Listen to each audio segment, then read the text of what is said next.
tari le rei ki mautolo no kotoa ki he konga no e tau proklama e ahoni. Pa ki mo patau hoko atu ko kore ni ki kau whai wa koe tonga masani.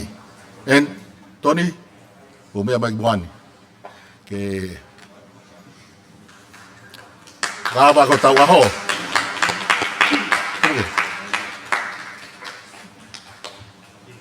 Pau mo fua pe whakapare ko ki break the ice. Malo au bit. Mo paspasi mai ki kau te whine koe. Tonga masani.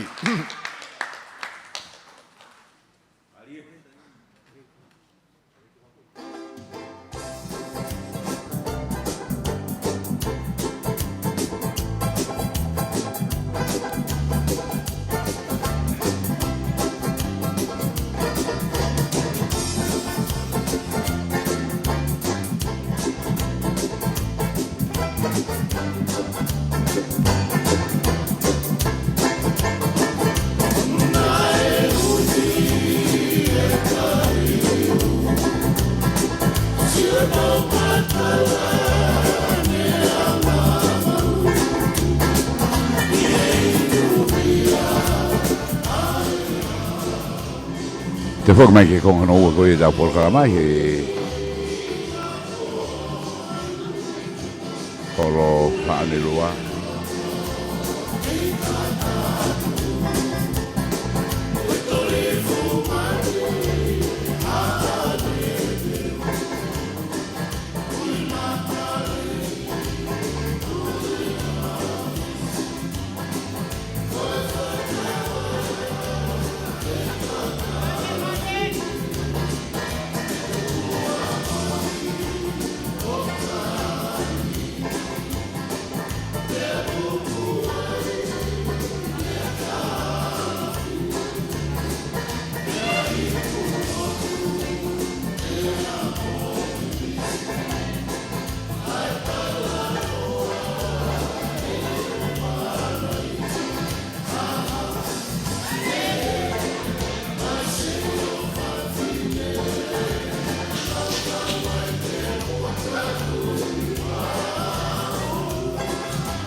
O ki paspasi mai ki kau whai wa koe tonga masani. Waka usio ke he pure oho lei une whakaukau I kau taolunga koe niki.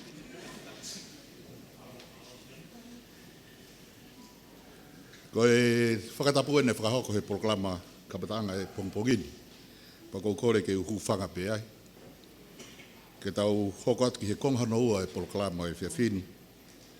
Malau mo mea I pe ko e proklama aho niu ko ngā tolu, ko ngā uloa ki ko no tāpua ki e aho. Ai nei whakahoko ia pongpongini, e kongano ua koe ki round table, koe tau ki share pe. Mahino pe, api taimi, pe mahino pe e tau tokolahi. Koe whenga pe ke whakakato, ai ngai sekta kotoa koe ni whekaukau aki, mo ngai whakatakimamata. O ku kau mai whoki, ai ta whaki e culture, ai hene Ekno Pere Vaia, koe minister ia ki he internal affairs, lo tonga o ku i he hufi koe ni o e whare e friset, tene mea mai pe, o tu i hen pe mahalo in the next 15 to 20 minutes. Ka kui ai e kau whawhonga hen me local governments, koe whiawhia ma waha hen ki tari kau officer kolo, kau pure whakawahe, ko mo tolu mo au tonu atu, o nofo mo tau ka i ngā mo i kakai e community, ko mo tolu mo tau ngai whawhonga i pure anga, ki he ngahi mātanga, ngahi tuku whaholo, ko e culture e whanua ki a mo tolu. Ko tari le reiki mo tolu he pongpongini. O ki hei whakmo ni hen me industry, ko tui mahu inga upira stakeholder ko ni, ko nau tolu nau hanga whakamo oi, ai ngā ue ko ia, ai ngā ue whakatakimamata i tongan. Ko nau tolu nau provide ngahi services, accommodation, restaurant, travel agencies, tour operators, mo ngahi ngā ue ko toa pe whikau aki mo takimamata, wai e whiawhia mawahe ke tari ki mo tolu ma whakamari ke mo heni, ke pongpongini. O ko whiawhia whoke i heni mo kau ngā CEO, o kui heni e finance, o kui heni e fisheries, ko e finance ko tui ke tawhakeno ku ai whiawhia ma upehe nau ngahi tokoni o mai, ta ko mai he pongpongini ke uhi pe ke whakaha i atu ngai ngā ue unau whakahoko ke tokoni mo whekaukau aki mo ngā ue whakatakimamata. O kui heni pe mo e CEO e fisheries, mahalo mo mea i pe kui heni e tānoa ke fisheries, tau tānoa ke whale watching, tau tānoa ke snorkeling, tau tānoa ke ngahi yachts, kātoa umea koe ni koe tawhaaki ki tai, ko whiawhia kui heni e CEO o e potu ngā ue fisheries. Ko taitale rei ko e CEO. Pea pehe whoki ki he toenga o kau CEO nau hen, pea wai ni te nau toki lava mai ke whakakato e ngai polokalama e pongpongeni. Ko heni whoki pea mo e kapteni me he lulu tai. Ko kau taha waka pene taha he tau domestic airlines, pea ku nau hanga o whakahoko e ngai whewholau ako e ni. Ko tui ka pana i kai ha kau taha whakapuna, whainga taa upito ki tau whewholau aki mo e ta whaki i otmoto. Kong taitale rei ko e heni kapteni Michael Fasolo, pia pehe ki ho kau ngā ue, pia kou tui e iai peho ki minute, tau wahe pe, ka maloa te he ta awhi wakapuna ahoni ka ke mea mai ke whakahoko e, ai polo kalama e pōni, e ahoni. O ki heni whoki pia mo e toko taha whawhonga shipping, ko e shipping lalahi e ua, unau tō ngā e cruise ships. Pia ki heni e toko taha ko ia, ko Latu lui, ko e general manager ia, o e pia koe ki ngata ika kune toi kau ki he committee ko ia cruise ship steering committee. Taitaile rei ko e Latu, pia mo e toenga ho steering committee. Pe he whoki he industry ko whamalo atu list, whawhongai mai e Palestini, ka maho kau me mipa, members of the Tonga Tourist Association who are here with us, whamalo atu, we welcome you. Pe he whoki he poate, ne mga ke mai mea hene sea ka ki hene GM, Miriam Takau, pia pehe whoki e whawhonga me i eua. Ko e whawhonga me i eua na e mis eua whoki e ngai taula. Pakune kei mau pe, ai ka veinga koia. Whamalo atu mo mea mai kai toenga kau me mipa o e poate. Mutolu a kau business whakatakimamata ko toa ngoi hen. Whamalo atu ke tawhakoe ne custom. Ko e CEO e custom, mo ne kau ngāwe, ko tu ke tawhakamahu inga ne nau whea ke tātāna ke sirini ke tokoni ki he langa whakalaka i whanua. Pako mea ko whakawhi i mai aki nau tolu ko tu e tokoni lahi hen, ke tau talanoa pe ke sirini, tau tānoa ki whare paanga. Tau tānoa ke tānak paanga, tau tānoa ki keremete mo ni kau ngāwe. Pako tau tānoa ke uta whakotoa nau i hen. Nea ko si e taimi te utuwangi militanima ke nau whakahokoa e nau ki. Ki presentation no pe, ko hae nau role, ko hae nau ngahi ngāo, ko hae ni whekau akmo ki tau tolu. Pako tui te tau take note ten. He TDA, he ki he poate, he ke ministry, ko tui e aonga lahi ni ke tau langa whakalakalaka. Uai whok mo samiti ko manake whakahoko, ko tui ngai ka veinga e as he aoni, ngai issue, ngai challenges, ko tui e tokon lahi ni ke tau ngai whakalakalaka, ko tui e tokon ni on our way forward with way tourism. Pako mo nia e ka veinga e ahoni, let's rethink tourism. Tau FETAKINIMA, tau FETAKINIMA kau ka unga pe rethink ko tau whakaukau. FETAKINIMA tau atamai, o tau lau maarie, mo e tau ngahi whakaukau. Pa koe rethink ia, pa tau take action lewa. Pa koe tuke ka venga maha uinga ko mai he World Tourism Organization he ahoni. Pa koe fia lahi ke whafonga atu ek minister, e pot ngawe. Ko ek minister aku me atu ki he proklama koe, ko ia au minister ki he enterprises, kau A3Z, he enterprises, he'll be here in the next 10 minutes. Ka koe le kore mai peke hoka te proklama, ko hiko he taimi o ki mautolu, pa ko whafonga atu heni, ono tai le rei mautolu he pongpongeni. E kai ke tau alu whakahoko e proklama koe ni asat me mua, pia boina utuwha atu, ko hupe whaku ai ni ihi teke nau lawa mai. Ka te utuka ke rak whaiga maari e heni, i he local government, local communities, pia ko kore heni ki he district officer Lapaha, pure whakawahe o Lapaha, ka maile a kau ola. Ki minute pe nima, ki tau ke whipotano aki, whikau aki, mo e kolo ke tonga i, ko e kau officer kolo, kau pure whakawahe, ngahe wahe whonua, ke whawhawhonga i hahoni. E hokot lewa ki he officer kolo, e whawhonga i mahe officer kolo o Veitongo. Ko e pure whakawahe ni o Lapaha, malo.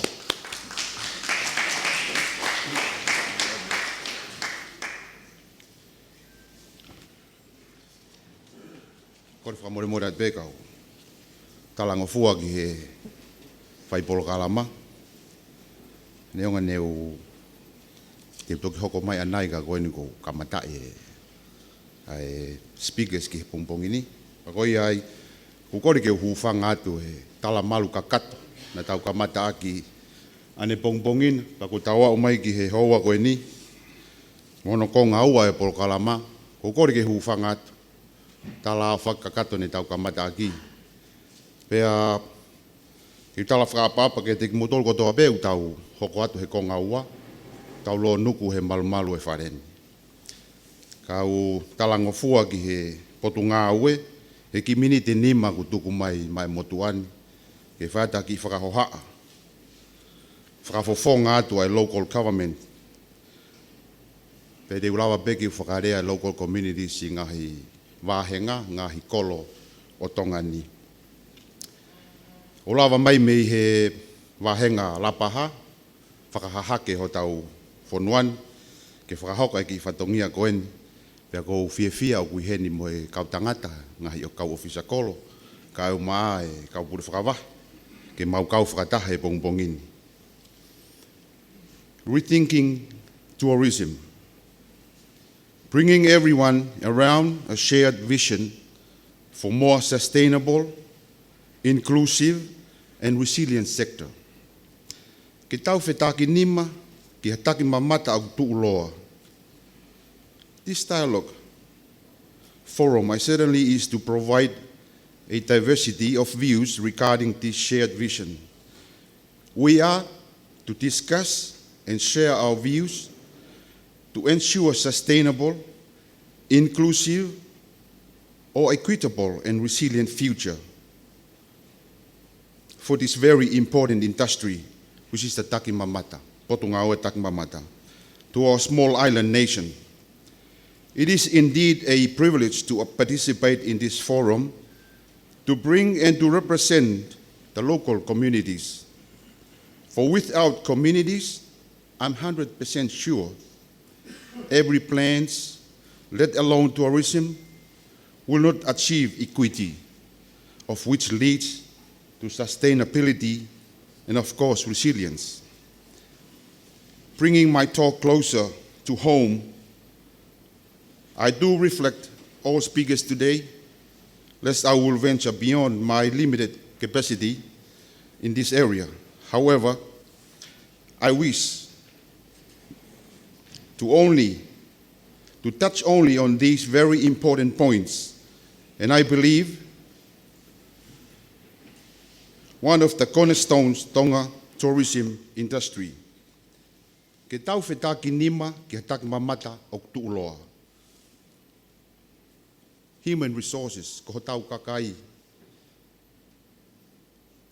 Ne mau e ki whakaohaa e whaiwhekau e ne kamataanga. ki he otu motuanga o wha, e tau taritari kakai. Ho tau ulunga ngā ke tau taritari kakai le lei, hospitality.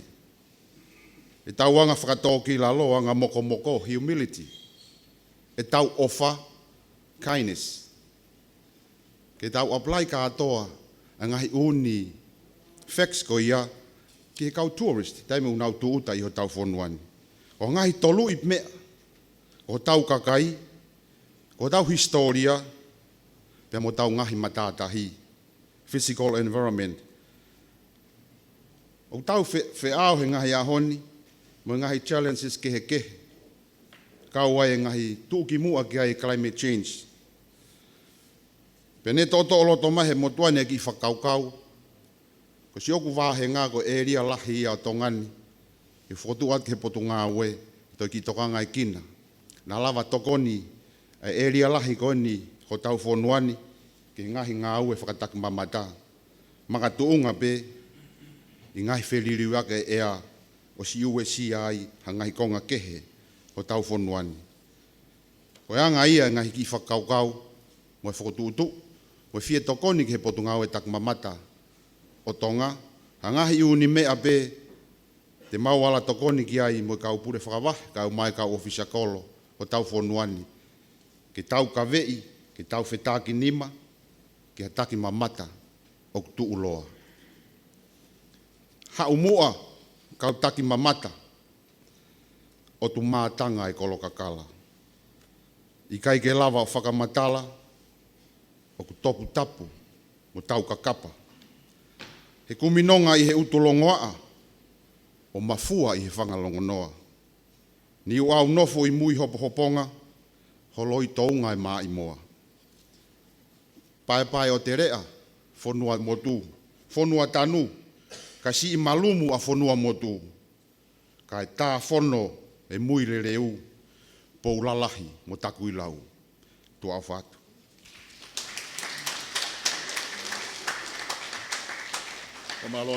Kamalo atu ke pure whakawahe mai lapaha, i whawhunga i mai kau pure whakawahe. E tau hoka tau lewa ki he ofisa kolo, i whawhunga e kau ofisa kolo, nei veitongo, ko otu hauma e pote. Hiri ko i ako, hiko e iheni whoku me kau whai ako.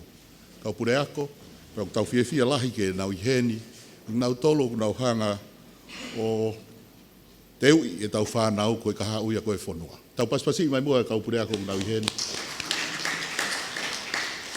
Ko kore koe hiri pe ni, ko hiri koe ai ngai whatokia ke nau whoki atu ki ai, ko kore ke pure ako koe a behe, koris whewhine, hiri pe koe ni pe ke ai pe hao ki koe ia, hao ki mini te nima.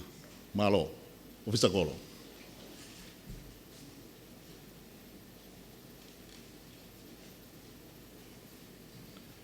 Kore ke u whaatulo watu. Iau kore pe ke u whakamaru malu watu. I he tala au whaki. Ko muaki i he pongpongi ni. Iau kore pe ke u whakamaru malu ai.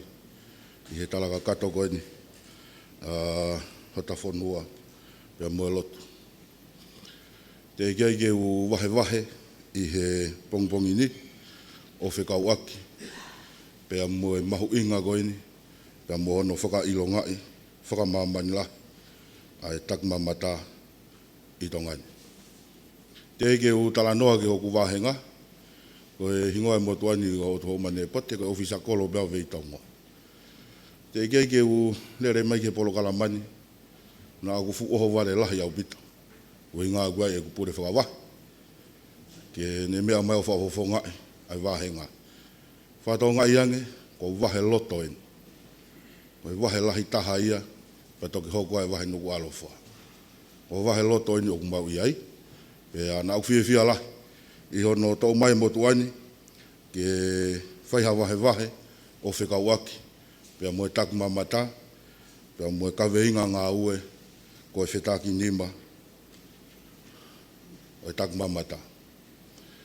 Nā ku oho wale lahi i hono whiri mai mo tuani, nā aku ongo ipe i he gulere mahe hala hange, ko vei tongo, o kune mau, ai ahi kolo koini wahe loto ini hange ko yanga be tau pe uinga gua pure whakawai ka ko homo whiri mai mo tuani ko wongo hange ko vei tongo tene mau ai ahi kolo koini ai wahe loto kai ke ko e tanoa koini ki he whengawe aki pe a mo takimamata i he ngahi tau ki mua na e whakahingoa ia ko e ngahi kolo masani ta tuku au mai ai na mau ngau e pe i he wafe taha walu wafe taha fitu i he hoko mai ai na e uki whakakolo pe ko e whakawahe ai whengawe aki koini ai potu ngau e takimamata pa mo wahe loto wahe vai ni ia pe ana mau tu rewa ki mau tolu koini ko kau ofisa kolo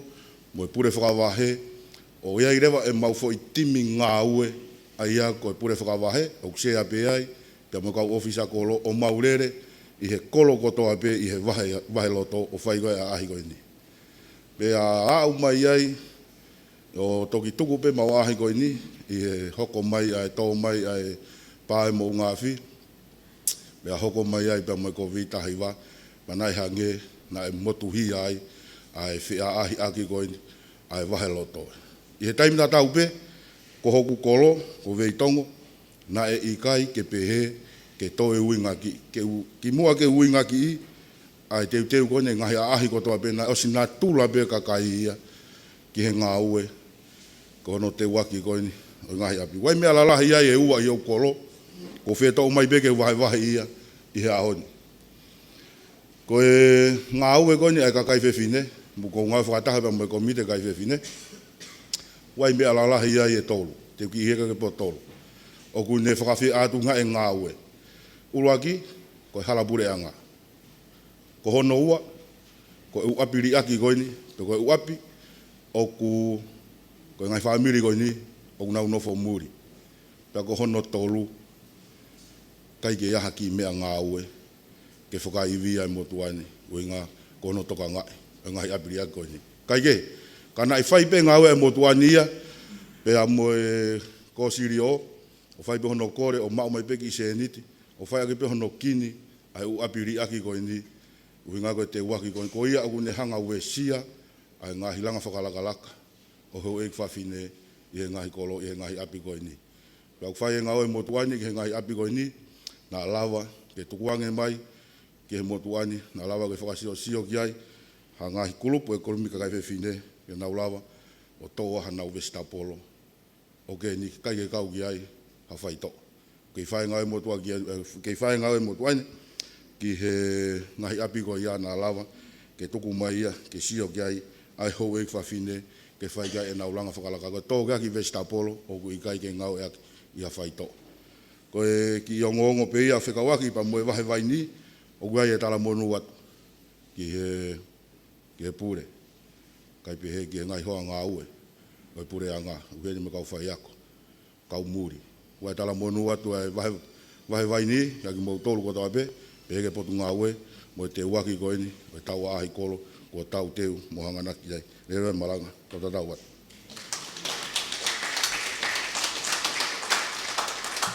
Aloha pito teu, pokatu heri ki he taha ngai pure ako, me le tau langa me he api ako Tupo High School, ne angu ki heri me kau pure ako ka te whawhonga i atu.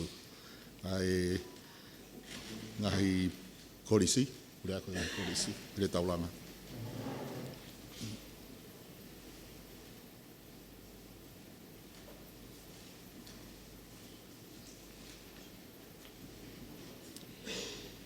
Tupe mua ke hu whanga atu he ngahi whakatap kotoa peku o takua i he whakatahaanga whakaofo-ofa mo māu koe ni. Kai ataki a te au ke whakafofonga e whakahoha a whakafoki whaa. O ku i ai foki e polokalama he ngahi tō utupu e ngahi siasi. O ku tu ai koe lea whakafoki whaa. Pea kou tui o ku ko fia peke whakafofonga atu ai kaupule ako tau kau whakataha heni. Ko whine motu ane o kou whakakaunga tāma ki au he ako mā olunga ko tupou. O kui hen pepa mo e pule ako e kori skuin salote, ko li rio whakawā. Pe whine me he lolo halai walu, ka oku makau whakataha heni i he ahoni. Nā kulele mai ki he ki whakataha angani, nā nofo peho kuloto, ai mea koe nā whakamamawhai he sekeritaria e, se aswesiriana tau ataina o Tonga. Koe takimamata mo oni taha, koe kakai e whonua.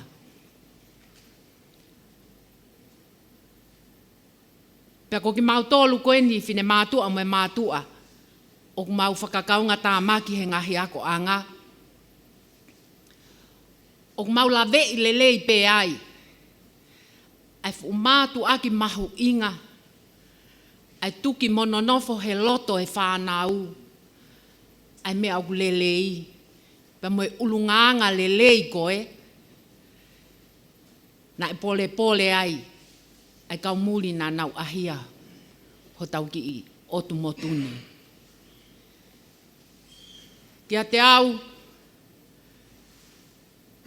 na e vahe e he taha e kau pule ako, fuoloa he ngahi wike kua hiri ange he aptanga e, kau taha lau tue tapa e whanau ako.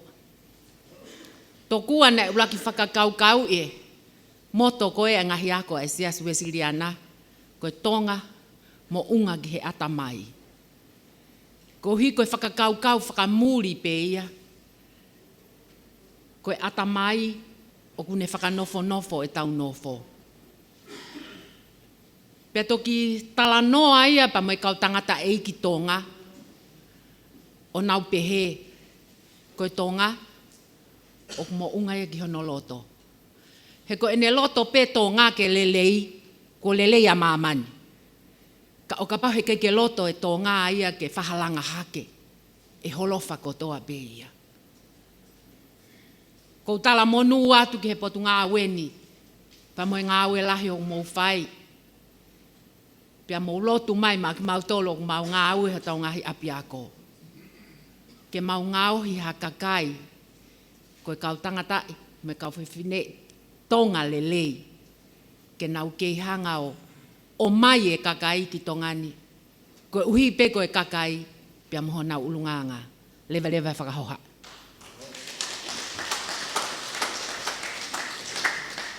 Whakamalo atu e leo ko mai me kau pule ako, mi he tawaki o e secondary school. Te tau hoka tuhen ke industry. Koe nihi me whawhanua wawao hapai mo ewa, ne nau ki tuku waka. Ka ki heni ai Tokoni Palestini ko ia Tonga Tourist Association, pia ko Lis Kauri, kene whawhonga e te industry, pia koe toinga koe e kau industry, e whawhonga e tui hes, e General Manager ko ia o e Tonga Tourism Authority. Ko kore whakamari koe ni Lis, ko pasipasi i ma Lis, ko Lis Kauri, kai ko Lis Salada. Malo Aupito. As all the formalities have been said before me, I'd like to start my speech. Sione, I just want to say thank you for setting the tone. This is the tourism we want, something exciting, and the Taulunga today actually made people smile, get up and want to dance. The theme for 2022 is Rethinking Tourism. The old way of thinking about tourism is behind us. We now need to start working together to rethink how we would like this kingdom to look like in the future.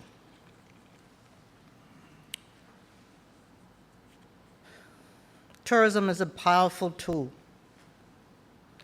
Tourism contributes to education, empowering young women and youth.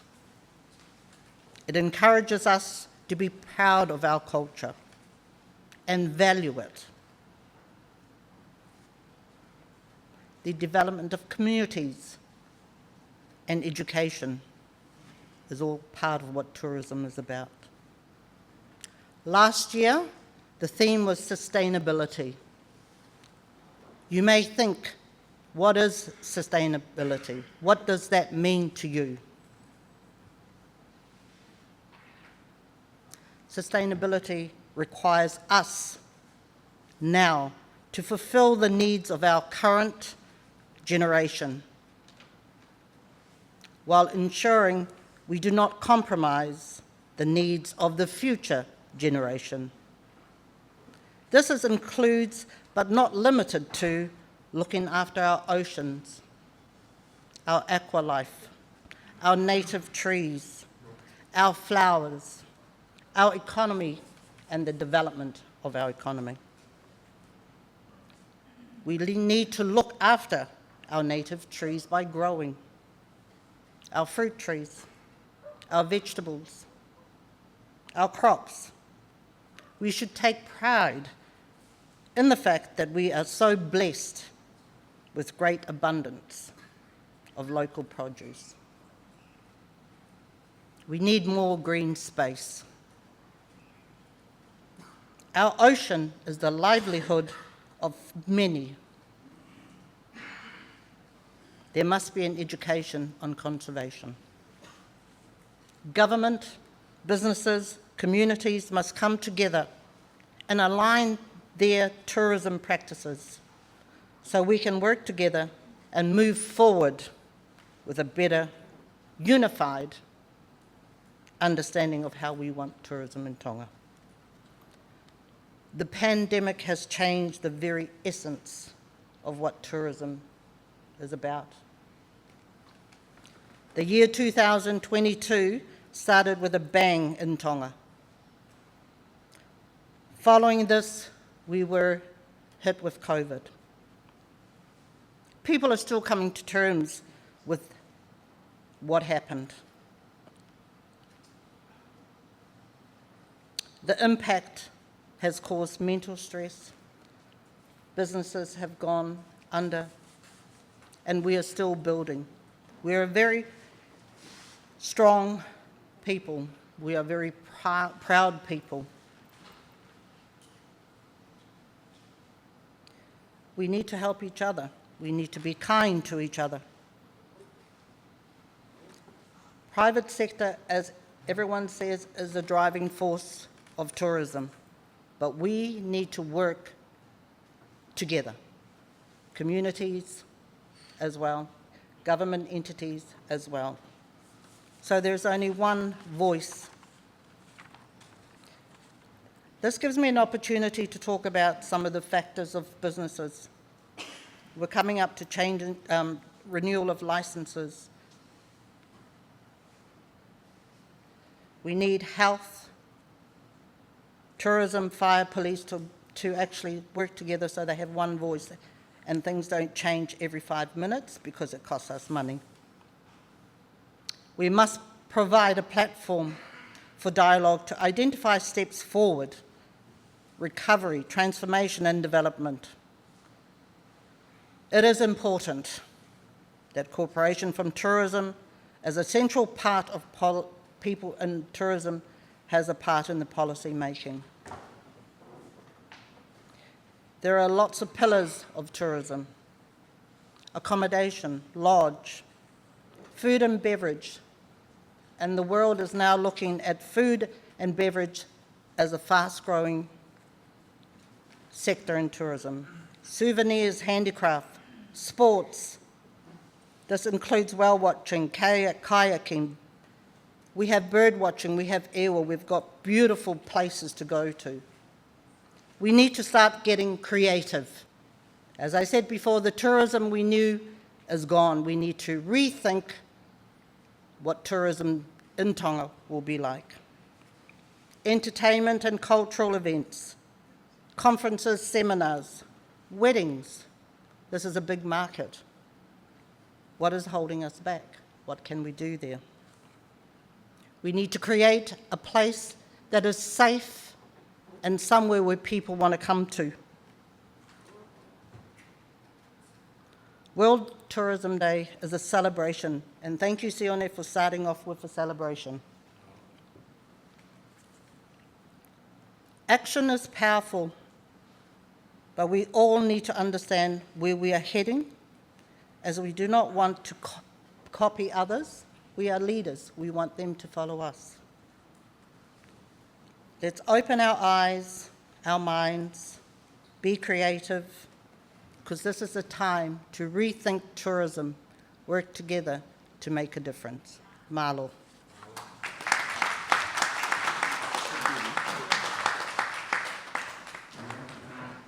Thank you, Liz. Things well covered what the view from the industry, and I'm sure we're looking at working partnership with the government and other stakeholders. Thank you, Liz. Now we'll move on to, before we move on to the government, we have also the domestic airlines, the Lulutai Airlines, and also we have a member of the Cruise Ship Steering Committee, Latu. So may I ask the Captain Fasolo, Michael Fasolo, presenting the Lulutai Airlines, our main domestic. Please welcome Captain Fasolo.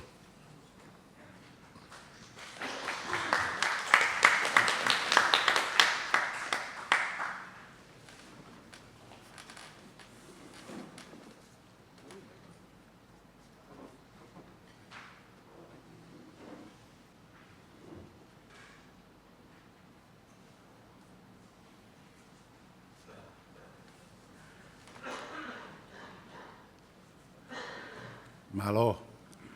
Tulo be mua gai. Kore ha ngofua gai. Fai be fa Britania e fa hohan.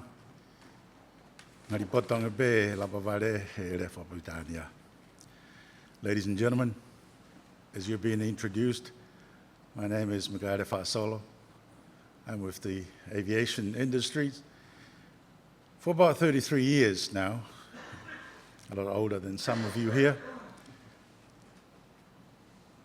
Depending on your individual lenience, privilege, a nation needs a national flag, a national anthem, and a national airline. We are the veneer, we are the face to the world that the first tourists see. Koe ola ngā ue lahi ai potu ngā weni, moi whanua, is to advertise us in the world. The first person that sees Tonga is the one that gets on the aircraft, sees our flight attendants, marimari si whanau Tonga. They don't get to see me. I'm hidden at the front somewhere. Let me go back about 12 years ago or so. I saw Sonne Moala in Munich, south of Germany. We were living up to that national flag, national anthem, and national airline. Oman Airways is the national airline of Oman, one of the Middle East nations. These part of the world, their main selling products, as you know, is oil and gas and all affiliations with those natural products. We went to Munich to take the product of Oman, which was the black oil. Not the oil that you see coming out of the ground, but this is honey that is acquired from over the mountains. And it's black. It's not brown like we used to. The whole aircraft took 6 bottles of honey and about 10 people from the tourism department.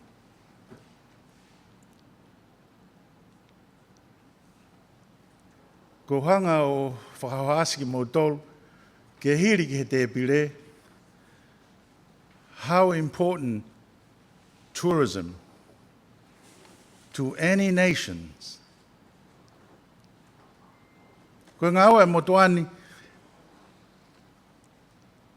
I work on the principle that I attend to the thing that will kill me first.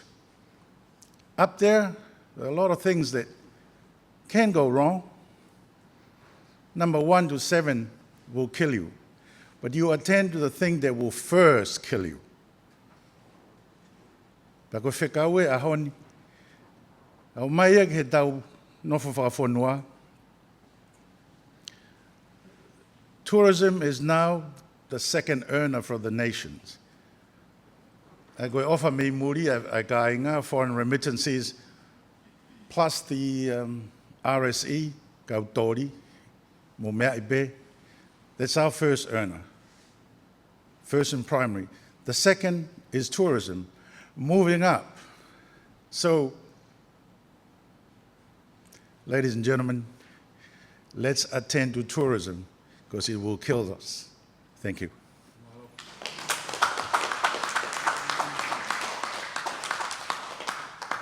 Pamalo atu Captain Maiko Fasolo.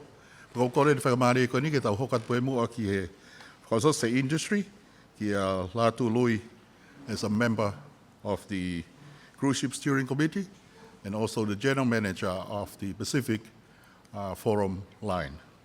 Latu Lui.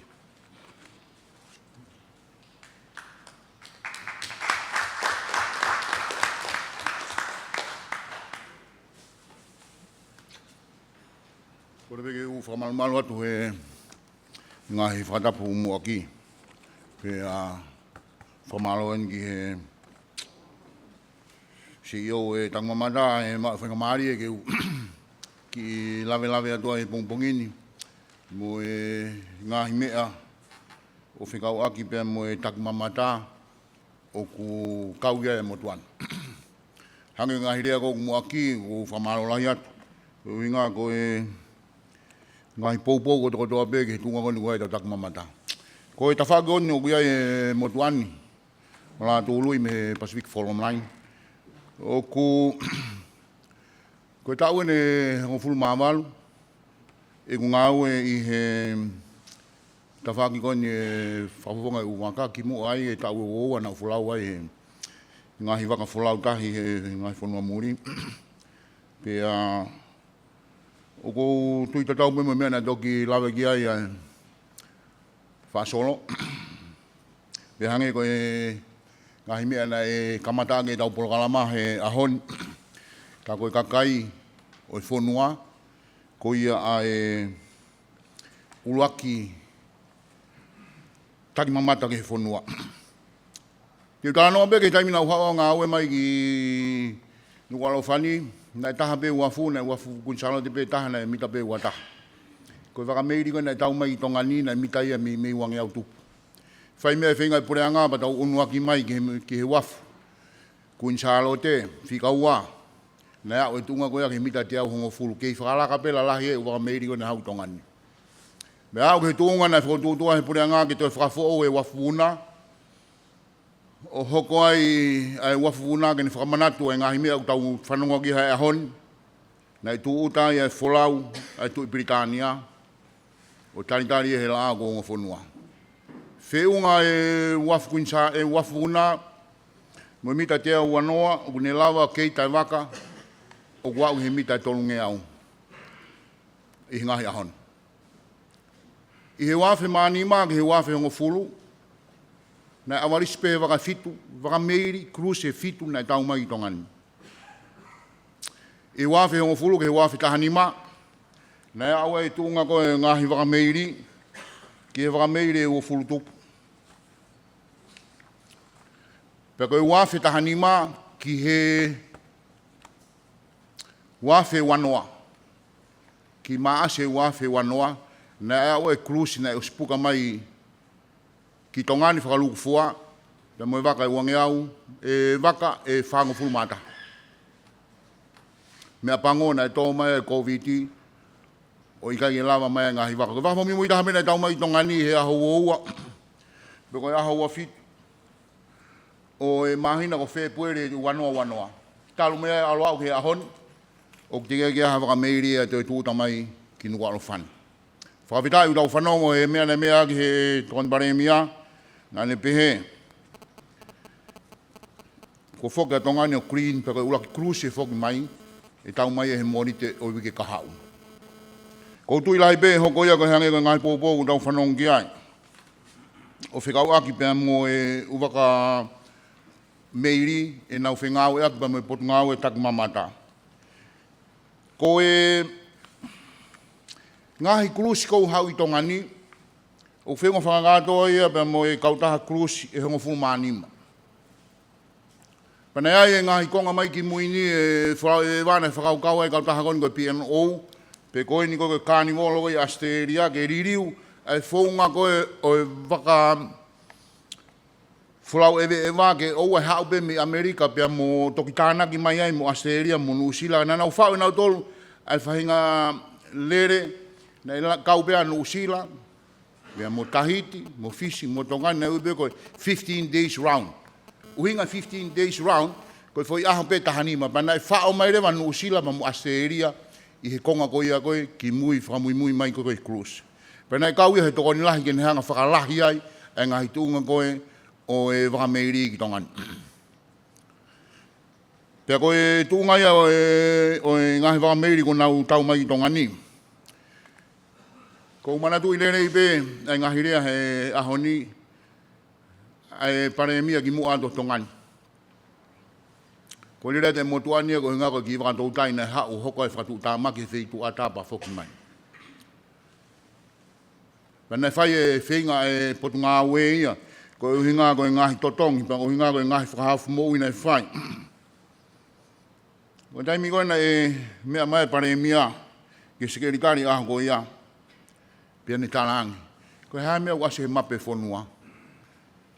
Mena e talangi he sekerikari koe marininga aho ko ia. Ko e ko tonga penu asi, talangi he mea nge pare mia kisio nge, pe ko te hea mea utohi ai. Ko rea koe na e tohi ai, ko Friendly Island of Tonga. Ko tu ke whamāpua puak bea e kurea he hou ai au tau iai. Ko ngahi ngāwe anga e ko whotuutu mai mei mua. Ko tau ngahi whakaamu e ko whotuutu mai mua. Tau lotu pe mo whawhitai mo whaamu. Ke toi riu mai e hire ngahi whaingata angoni ko tau situa ki ai. Ke tau hoko ai, ke toi whakafoki mai. Ai mauanga paanga koe ni ke whonua. Ke le rei whakaluku fu ai. Ai whonua tupo mo ho eiki. Lewa rea manao tawatu.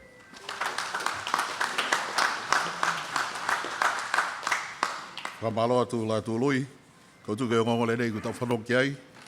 Nai whenga whoki e Putngawe mo industry ke whakaawa e pōta, pia nai tāri ke kamata e ahurake o akosi e wakapuna. E tai mini ko e wakapuna whango fulu ko o spuna mai ki tongani wha taim ko ia, ko pāse se toko no awhe tupu, kuno I tongani. Kau tonga pa pehe ke kau mori, wha umai ki he wikpo osi. Ko tau whiewhi ai ko kamata ke open e pōta. Ka I he ahoni, ko mahino e kamata e wakameiri, prea mo iu I o te I aurako o katopa. Rakwaka e he bonit kahau, ko ia ko mea ki ai e whakafofonga, pa ko tui tau whiewhi ai, tau whahau whie waka e hoko fultupu, I he toenga koe mei o katopa ki ti sema. Pa ko tui tau ki paspas he ngāwe koe mo whahoko e COVID koe. Te tau hoko heni ki he General Manager koe a Tonga Tourism Authority. Pa ko kore heni ka pau kua whakafofonga kei ke ulu lawe I o ki heni, ta te whito ki he Airport, Air Terminal Services, pia ke kātaki pe, ka pau ko taha whawhonga kehe pa mo ki whakahoko mai pe ke u lawe. Malo. Wiriami takau. Mo kātaki pe ko campaign e ni ba whanga. Malo, wiriami. Malo CEO. Tap mo ek mawhi. Watulo watu. Kau ki whamalu pe I ngahi talawhakatapu o sona whaki. Before I move on, I'd like, last year, I actually spoke in last year's program. I did the closing remarks. And then I asked the audience to give themselves a round of applause. So give yourselves a round of applause this morning.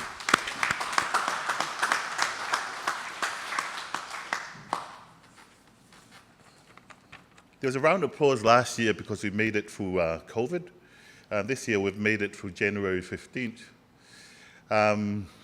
Last year's theme was on tourism for inclusive growth. Behind every number is a person. This year is Rethinking Tourism. I'd like to thank Mera Taulanga for reminding us about the heart, about the eloto. You can think and rethink But if you don't take action or don't put your heart into doing it, it's all for nothing. So we're here to rethink, and we're also here to unite. So the challenge is for us, and I'd like to thank the CEO and the ministry for hosting this dialogue, because the only way for us to come together and unite is to have dialogue and to have regular dialogue and discussions. Even if we don't have money, we can still meet and discuss things, and I'm sure the industry will be okay with it because they fully understand that we are a small island nation. But we can work together and put our minds together and our hearts together to build the tourism industry. Ke langa haki ha TAKIMAMATA, FETAKINIMA, langa haka TAKIMAMATA o ULOA. The business landscape has actually changed. The last 2 years, it has actually changed. People have changed. The borders have been open for over a month now, and it's really good to see all the restaurants packed and they're receiving customers. But if you observe closely, people have changed too. Their spending patterns have changed. The whole business landscape globally has changed, and Tonga is not alone in that. We may have fought differently before over 2 years ago. Mana ke hange tau whakakaukau he tau ua kohiri. Mana ke he tau whakakaukau he tau ko silo Tonga COVID. Ko tui o toi ke hange tai nimi o si e tsunami ma maunga awhi. Ka ko tui ke mea maho inga ko tau loto ke mui atu he tau whakakaukau. Ka lava whakahoko ngai tau mu o koe nyoku o tukuma he pongpong ni. Ko whataongia oi pote TAKIMAMATA ko no whai no whakamāketi o tau whonua. He kake tau lawa tō whakamāketi ha mea o pau teke māu e product whaloto whonua. Pea kou tui ko mea mo iheni ai ko ngahi kupu whengao aki. Ke tau whengao aki, ke tau whetalanoa aki, ke langa hake ho tau product, langa hake ho tau whonua. Pea te mau lawa rewa whakamāketi atu ki mo. Ko tua tai ni mi o tau kei lere pe whakake ake. Kono mo ni ko pore lahi eni o se awa e kau a whonua. Ko tui o tau lere pe whakake ake, taim tatau pe mo tari e ngahi whakapuna. Mau mo silo i pehe industry. Rak mahina na mau lera to whai sāwea. I he accommodation e walu ngō fulu i Tonga tapuni. Ko whai business pe toko tahiwa na e awa he i e awa mai kone pōta. Ka ia taim tatau, he kai ke tahawa ia tahapuni e pōta. He fuwhie mau au pito e kakaia ke o mai, fuwhie mau au pito e paanga ke whakake ai ho tau whonua. Ko pōre lahi en ma ki tau tolu ke tau whengao e aki. Tau ngau e whakatahape, lere whakatahape whakake ake mona whainga ke develop e tau pōtaki. Pea koutui koe lau maari en CEO e whai kone dialogue ke tau whetalanoa aki. O kai ko hange ni koe lot whakaustau, tau whakatahape ke whakaustau pa tau maha tuku petok sio mahe lot whakaustau hoko. Ke tau ki hoko atu tau tānoa, whetalanoa aki. He koutui e langa hakea tau whakakaukau o taha. Pea te langa haka mo tau loto ke tau loto taha mo loto rerei he whakahoko e ngahi whatongia koni he. Ko mo ni te tau lautoto tānoa e ngahi me whateknika re he pongpongi o aho he. Ka te tau loto lahi ke tau whengao e aki ke whakahoko e ngau e koni he. Pea koutui koe hoko atu ene ngahi tālanga. Pea koe ki ko whawhawhunga e tau e sea poate mo kau tare kita. Iki he Pam ko tu pe mit pe ni mau o mai ka kia te au ke whala tō lahi atu ka mō tau ke tau whengao e aki whakata. Ku tau si ilo ko tō, pe o ki whai vesi ko wha lere holo pe moia sāme te au tolu. Hono i kai le rei ai whengao e aki whakataha, pe e tawhi pe tāpua ki me ulu ke tapa ke sino. Ko mō tau len ko konga ke pe mō tau le sino e taha. Pe o maari e la wholofola o tawhi mi o lunga. Ko me ulu ka e lo ne, ko whakakau hau mi o lunga. Tawhi. Pe te tau lawa tau lau langa, whakataha. Pe e tāpua ki i pe ho tau whonua mo TAKIMAMATA. Pe ko ria pe whakakau ka ni kau ngau me kau lava mai pongpongi. Tau ki whengau e aki pe mua. Ai pe ho tau kāta ki ke rahi. Ke tau loto rerei he whengau aki koni. He kai ke lava i pe he ministry toko ta. He kai ke mau lava e mau tō ka te tau lava i. O pa te tau tuku whāta. I he loto mo e whakaukau ke whakauko ngau. Ko ia begi lea. O whāt. Mālo.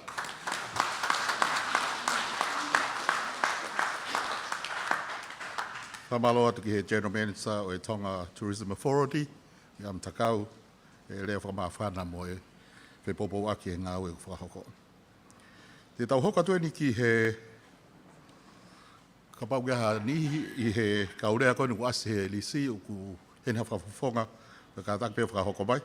Ka te tau hoka tue ni ki he pureanga. Whakaukore he ni ke u kamata ki ai pure koe po CEO tare ki talahi o fisheries. Ko te maho inga upito ni ke tau whanonga ke ngahi tutuni, ngahi lao, pa pe foke ngahi pe popo aki, i ngā ue koia i tahi, marine resources, ka umā ngahi marine activities, ai pot ngā ue o whakafonga i pot ngā e takimamata. Tui ko hau, halapi.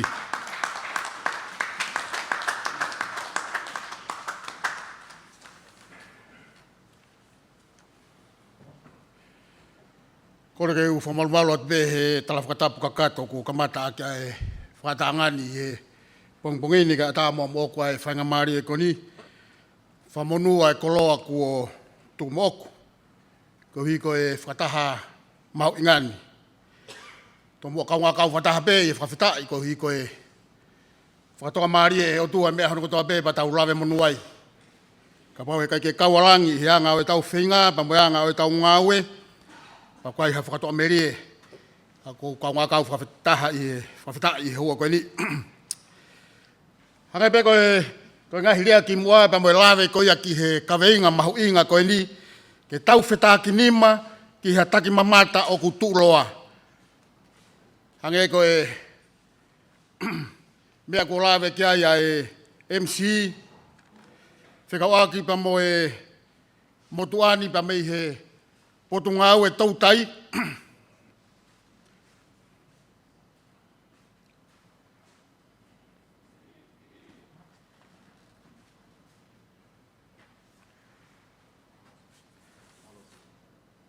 Pako whakapapa mo whakatulou atu lotuaia.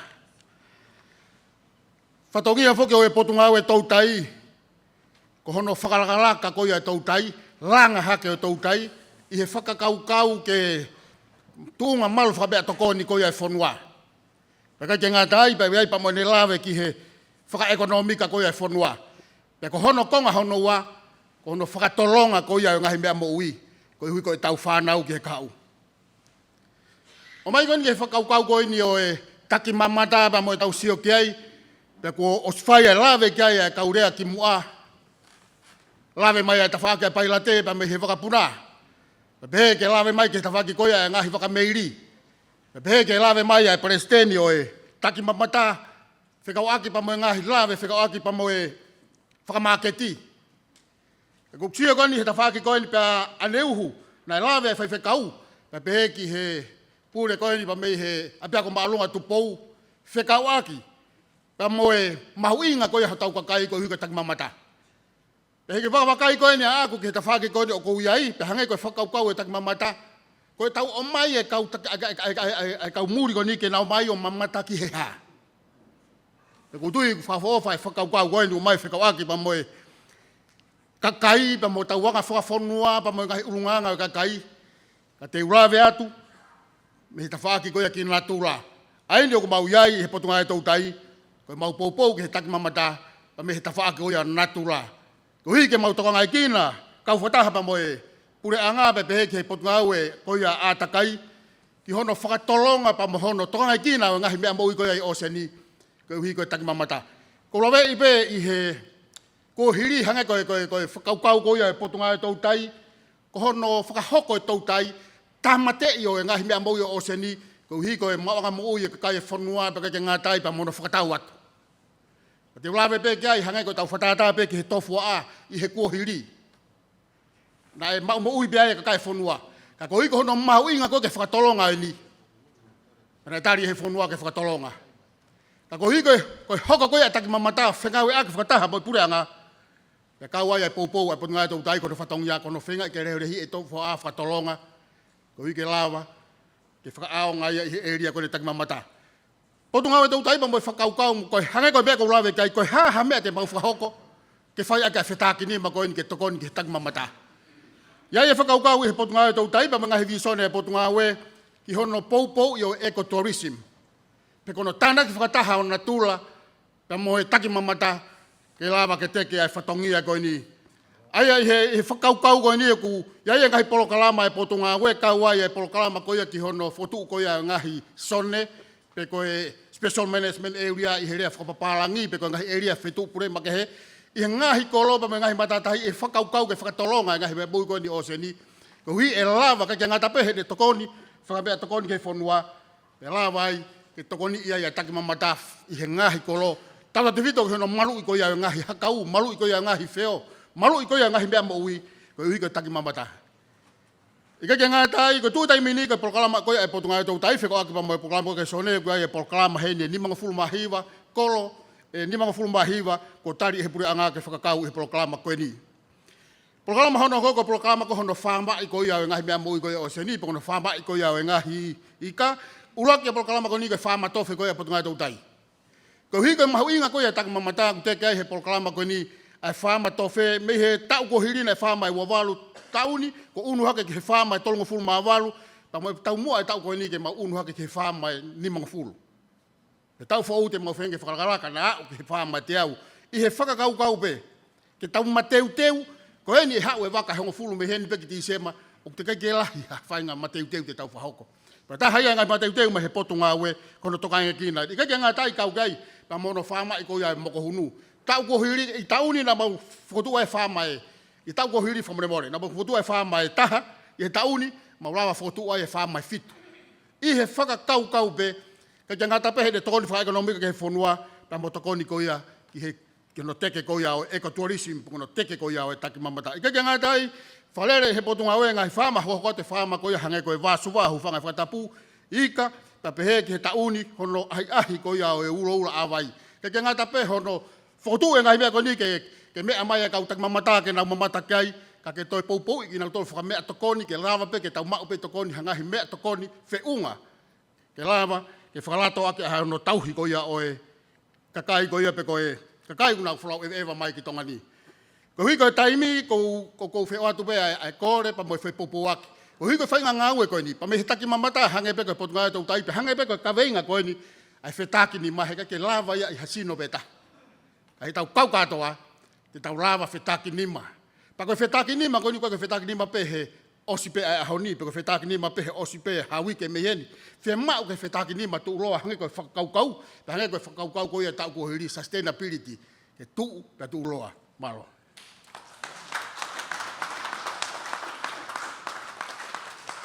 Kamalo lahi atu ki he CEO koia Fisheries. He ngahi kotutu ngā ue, mo e whepopou aki. Ko tu mahau inga pitoni ka tahani ngai products mahau inga ko te teu he pot ngau e ko ni ke whengau e kwa au whipe mo e pot ngai takimamata e tahai ngai whitu ke mātanga.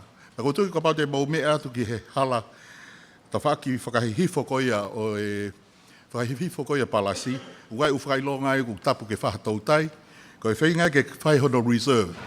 Reserve e ta whakoe ni ke mo ui e mea mo ui koia i tahi pa wai whengau e aki, ke hoko ni kua mātanga, tau mai waka mea iri mo e u kauwhalau e wha.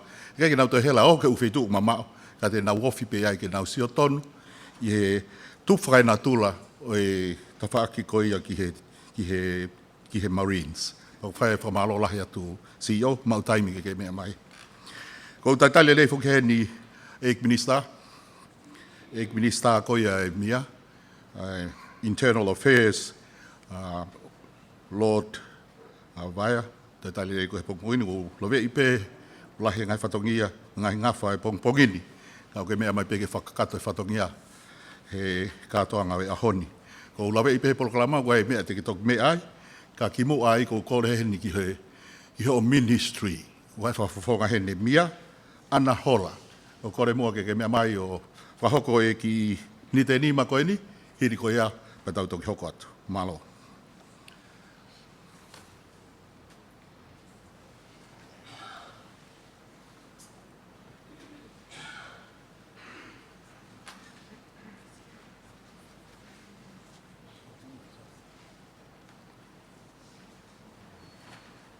Kata koe whawhawhonga e Ministry of Infrastructure. Sorry, malo. O paspasi bai a ana.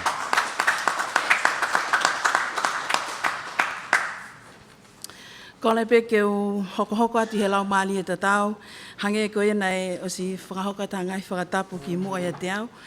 O ko fie Whaha atu ni whawhawhongai ai CEO e Potungawe ki ngahi ngawe lalahi. Koe ka venga i lea aho ni ke tau FETAKINIMA ki ha TAKIMAMATA o kutu ULOA. Koe TAKIMAMATA koe taha ia e ngahi te whtoi Sectoral mahu inga o i tuunga whakaekonomika.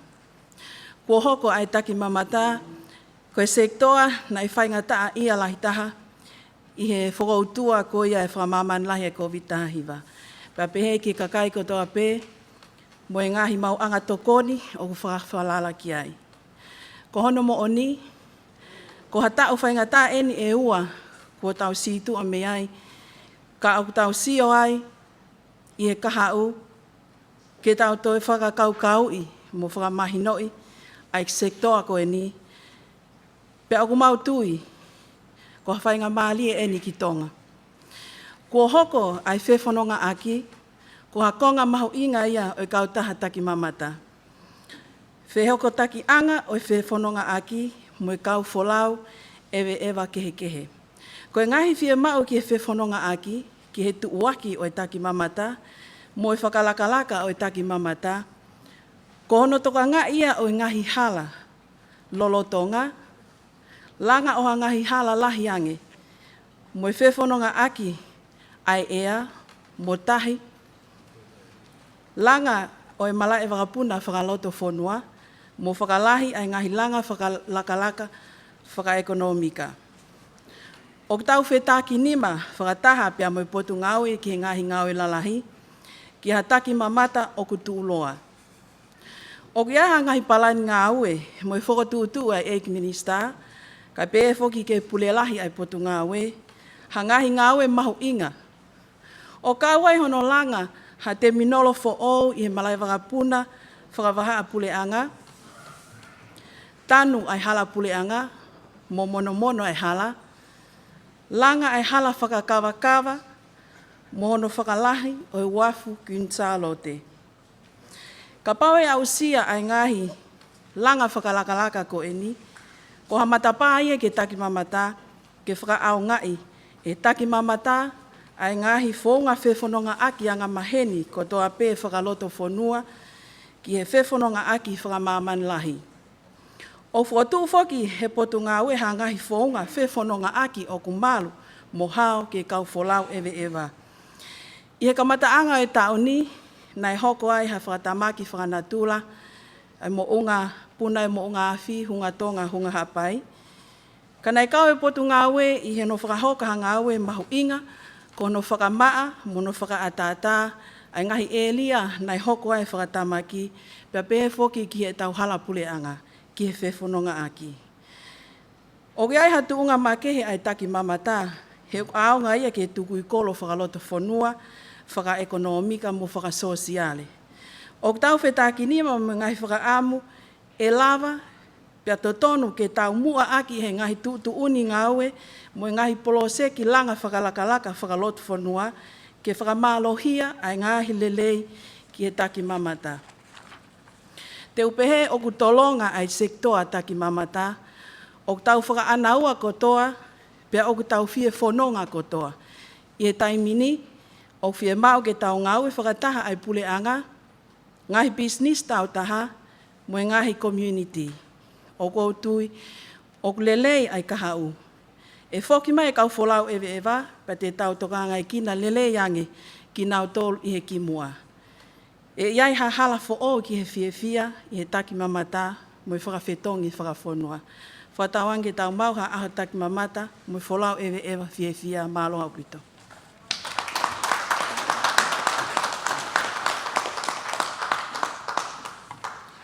Whamalo atu ki he whawhonga koe me he Ministry of Infrastructure, mo halo mo mea i pē ko e tahaine tawhakmahu inga pito he pureanga e ne whikaukau aki.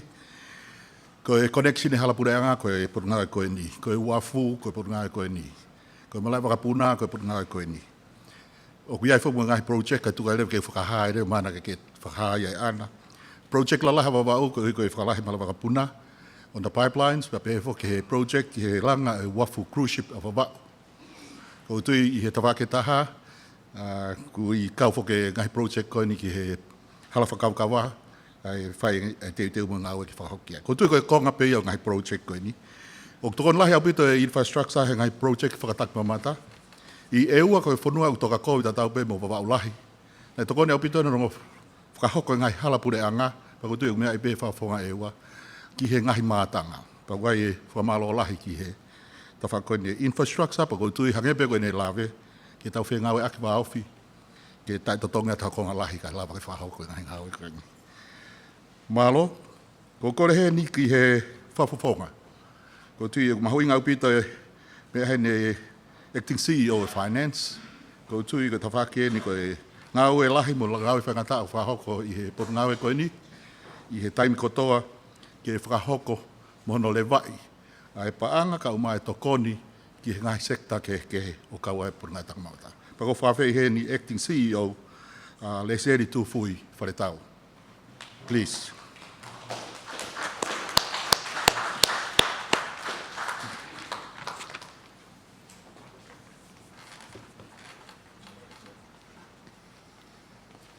Ko kole pe ke whamalmalu i he whatap kotoa pe, nei ka mata ake a polokalama, mea neuhu o aoin ke konga hanoa, o ko ato ai whatap mawahi mo whapapa ki he Engmi Star ko ia o e Internal Affairs, Lord Vaya, o ku mea hen mo ki tau tolu.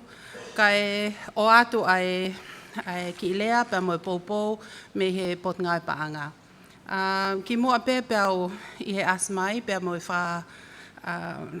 whawhetu takiang CEO ane awhi, pe te lawa mai mua whahoko ko pe hatu.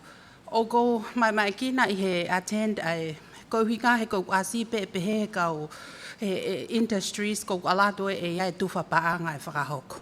Ka ko e whiawhia o e pongpongini, ko i kau whata pe hange ko i kaweinga ko ia o ku uki ki tau tolu, ko i FETAKINIMA.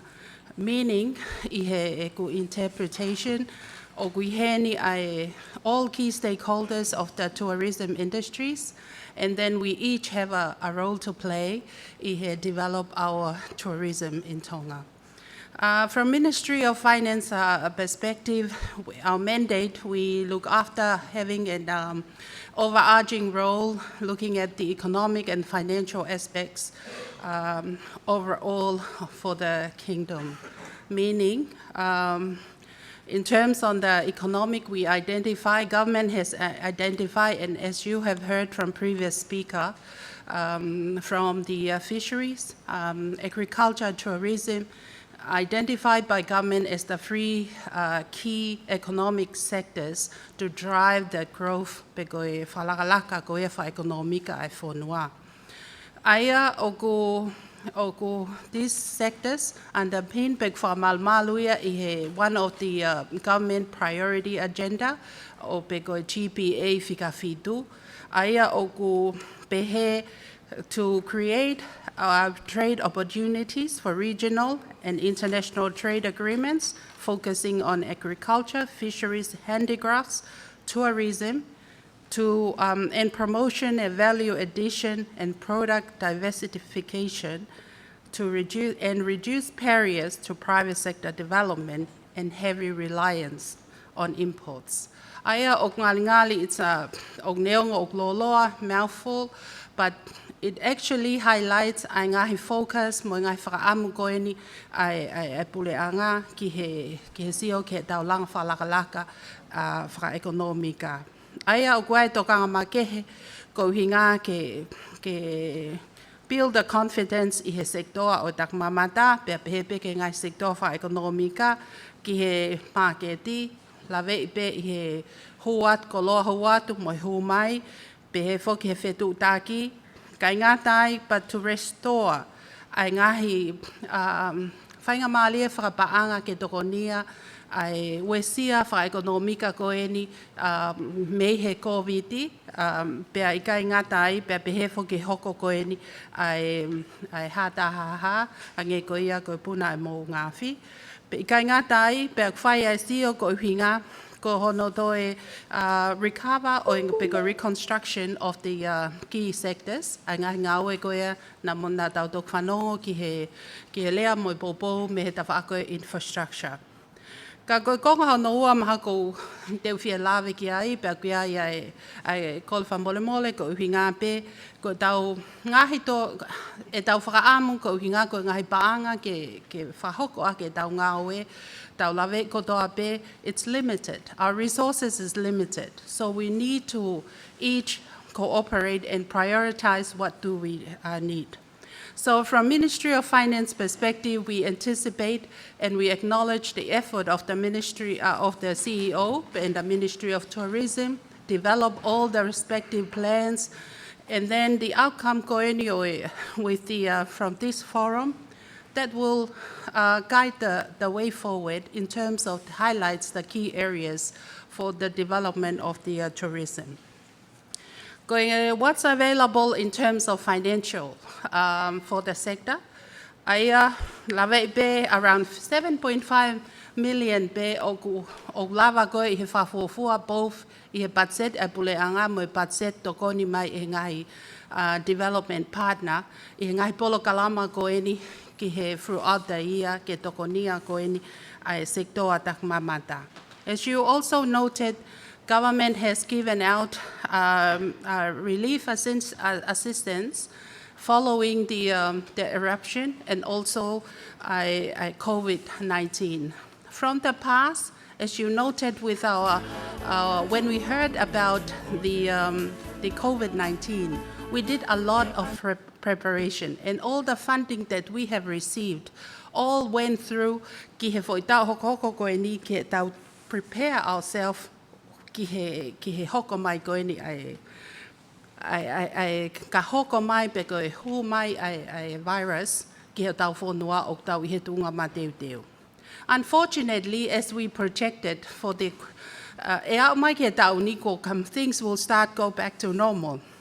Unfortunately, it happened au tānima sanuali eruption, and then two things happened at the same time. So that was a challenge kia te tau tōlu hono ko toa pē. Ko ngahi tokoni ko ina aia nei lava tuku atu, the relief support ki ngahi businessi I he hata ha, whafoa pē hange ko ia I he, as you noted, pe he Ministry of Labour whakafo mai ai he nau savea for each of the businesses na nau uesia na lava atu atu e tokoni. You probably felt that your electricity, hopefully, na iai haki I holo hifo ko subsidy na lava tuku atu he puleanga ko hinga ke tō fuia ko tō ai. Na iai pe mo whangi tokoni previously I he saikolone haloti ko hinga pe ki he ngahi business wha TAKIMAMATA na e uesia lahi pe holofa I he saikolone haloti.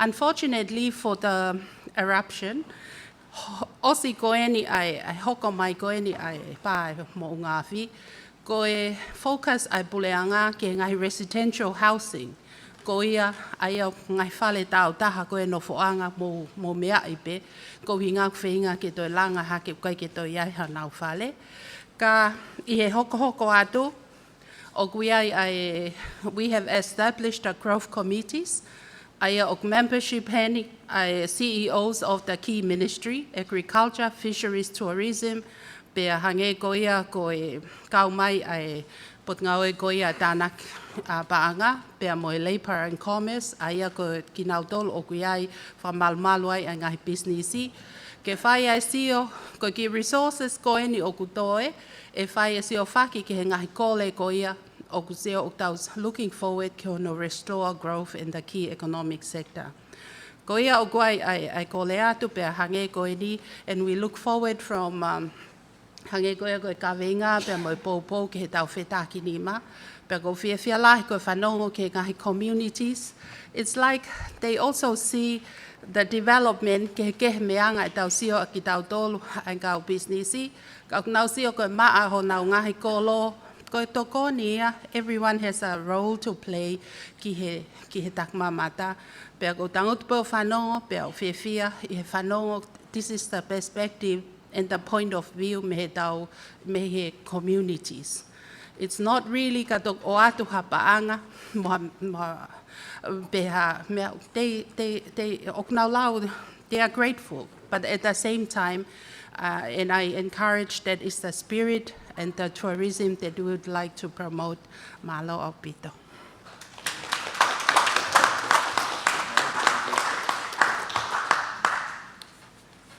Ka malo he lahi atu ki he acting CEO ko i por ngau e panga. Ko tu mahu inga o pito. Ek minister. Ko lava ni ngai whamatala mangahi whepopo aki me he industry, local communities, pe he whoki ngai por ngau e puranga. O mahino ngai whakaamu, mahino ngai palan ngā we, mahino metunga koe panga whonua. Ka koe taimini te utua whai maari koe ni, koe por ngā we ne unau tāna ki koe sirini. Koe Ministry of Custom and Revenue. Ang whai maari koe ni ka pipiena. Ke ne whakokot, ai tuunga ki ai tānak paanga koe pureanga, mo ni whikau aki mo i tau patset whakalukufua. Malo.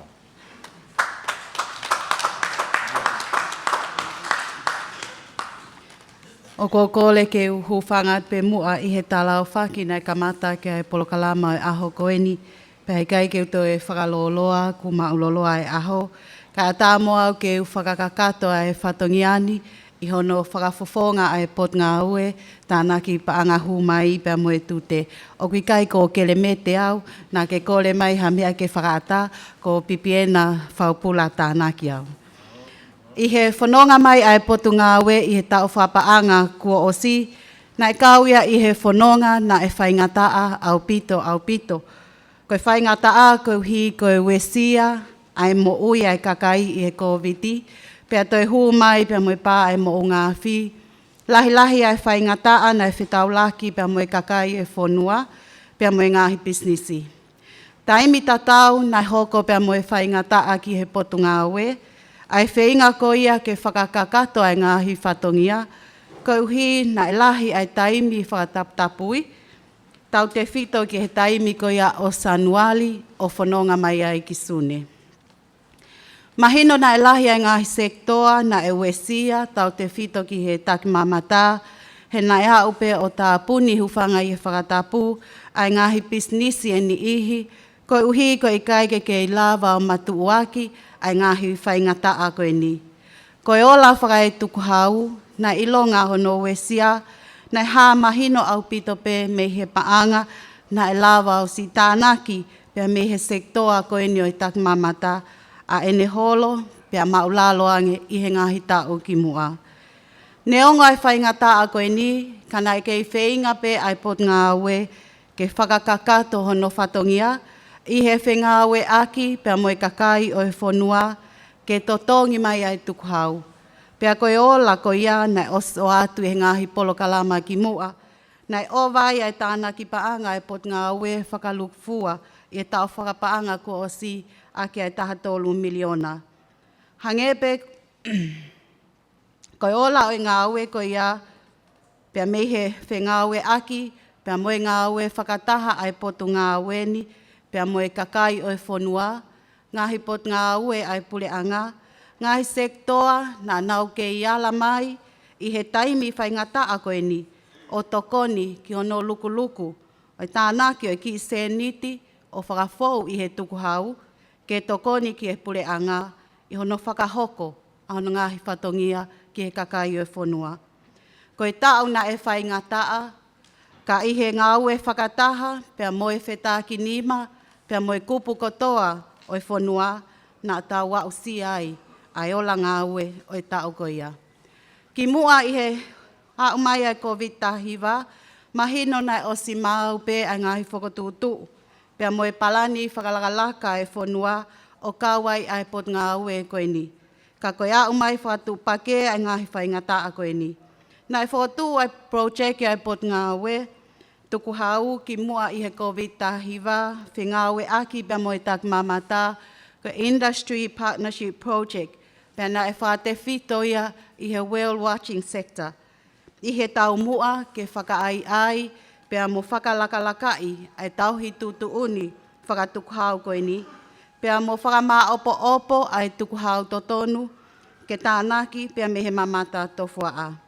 Nai kamata ke hā mai ai ola o e whengawe aki koe ni, i he FETAKINIMA, pea moe ngahi waa whengawe aki, ngahi Association ai Tourism, Ta taupe I tonga tapuni pia mo ngahi otu motu. Ka whale watching operators, kai pango, koe au mai koe ai ko vitahiwa, pia nai hold ai project I koe ni, ki ha taimi e tō krikawa I ai whanua o hange o kamata ke hāmai I he taimini. Maho inga au pito pe foki I he ngā ue whaka ekonomika mo e whaka tukuhau, ke whakapapau I ok ULOA ki lele pia mo ui ai businessi, kai tok malawa o tāna ki ai tukuhau pia me ai. Mo ui ai businessi, lava fua ai whakamole, ka wai ai wahe ai ne kau ngā ue, ma o whainga mali e ai kakai o whanua. Koe whakakau eni, nai ngā ue aki e he pot ngā ue I he au mai ai COVID-19, ai pau ke liliu ai whaunga ngā ue o whakatatau mo e taimi. Ha whaunga ke tokonia ai ngahi businessi, ke kei lele pia toi lava pe o tānaki ai tukuhau me ai. Ngahi whaunga ke he kehena e whakotuu e he potu ngā weni, kau ki ai partnership approach, polo kalama to e talatala noa, ai mahu inga ke whewhanongo aki, mo e ngahi businessi, mo e kakai o e whonua, kai lava e whetokoni aki. Neongo ko osmahino ai tukuhau ke totongi, kana e malawa pe ke toloi, pia moha whainga maalie ke totongi whakakongokonga ai tukuhau, ke lava aho no tānaki, pia kei mo ui pe, pia mo e businessi. Whakaamu pe ngai business TAKIMAMATA, mo lava mai ke tau talatala noa, Iha whaunga e kei lava pe o whakakato ai whatongia pia tokoni kia ki mautolu I he whakaake ake koe ni. Koe ngai whakaata I he wafu, nai tokoni lahi ke whakaake ake koe ni, pia nai tali ke toi whakaloloa o toki osi Tisema o e tauni. Nai toi ngā ue ai pot ngā ue ke whakawawe I ange ai refunds, ko hi ke whoki atu ai paanga ke tokoni ke ngahi businessi. Koe palani koia ke awa ai pora, lava lewa ke hoko atu ai palani whakalakalaka ai whanua, ka wai ai pot ngā weni. Pe ai toi hoko atu ai ngā ue, ke ngā Sectoral ka wai ai mamata tofua a. Koe ka mataanga ai tau whapaanga koe ni I he pot ngā weni, o teke ai ngā ue aki ai teknolosia, ke tokoni, ke waweange, whaingofuange, mo māuange ai tau whi ngā ue aki, tānaki ai ngai whakamatala, pia mono tānaki ai seniti ki KETAU lepa. Ko oskamata hono tuku ata e polo kalama misini tali totongi, I he ngahi whale koloa, ke le koti ki ai whakatau, o atu aho o receipt, pia le koti mo totongi totonu ai tukuhau. Koe awa koe ai pora, koe ki exam polo whaingofua pe, lahi ange wholau mai, lahi ai whakatau, pe au totonu, ke toi lahi ange ai tukuhau, o ka pau e mau a hono tānaki. O ku whakatuu whoki pia moe polo kalama ke tokoni ke ua e tō mui ai whakahu whamatala pia moe totongi ai a koe e-text pia pehe ki e online payment.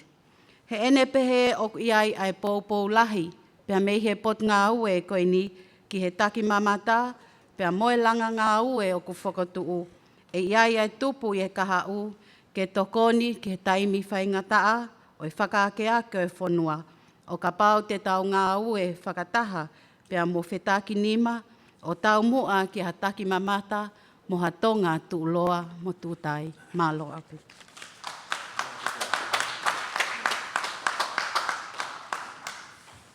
Whamalo atu ki e BBN, me he potngau e koi a customer revenue, I o mai puipuitu a whikau aki mo e whaunga no tānake paanga, mo e tūmau kea e tau paanga.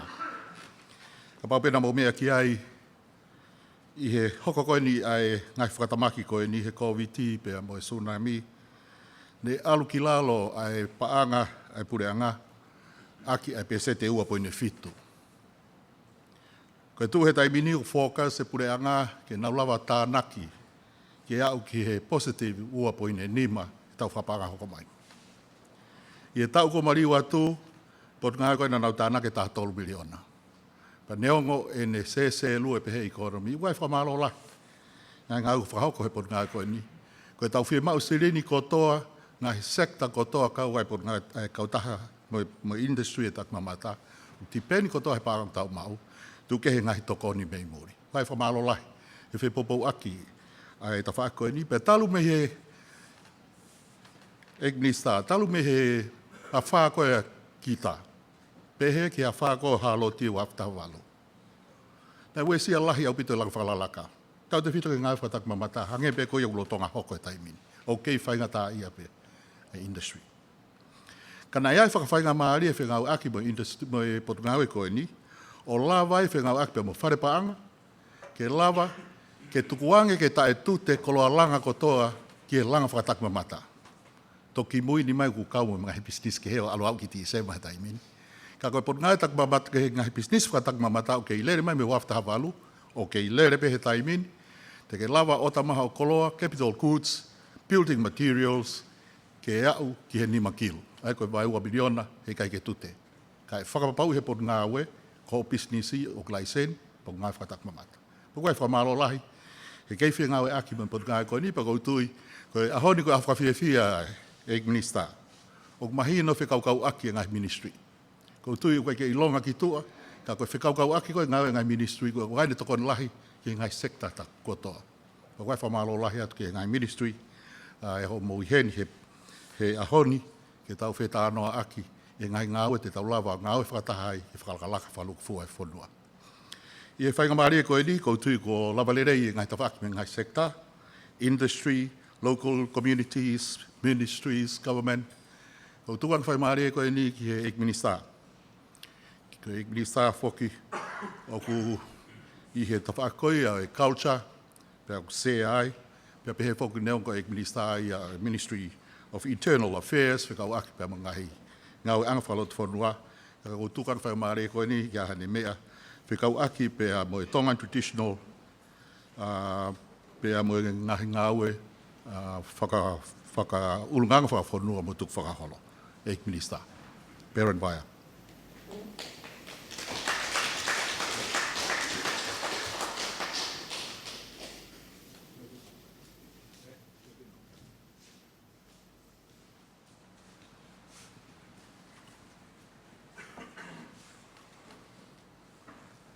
Watu e whawhitai mo whamaro. Hia tua mawhi he tau wausia aha whakakoroa e aha koe ni koe whamaman lahi. Aha e TAKIMAMATA. Wai whamaro atua ke ekmistare o reo e TAKIMAMATA. Tō tā William Latu.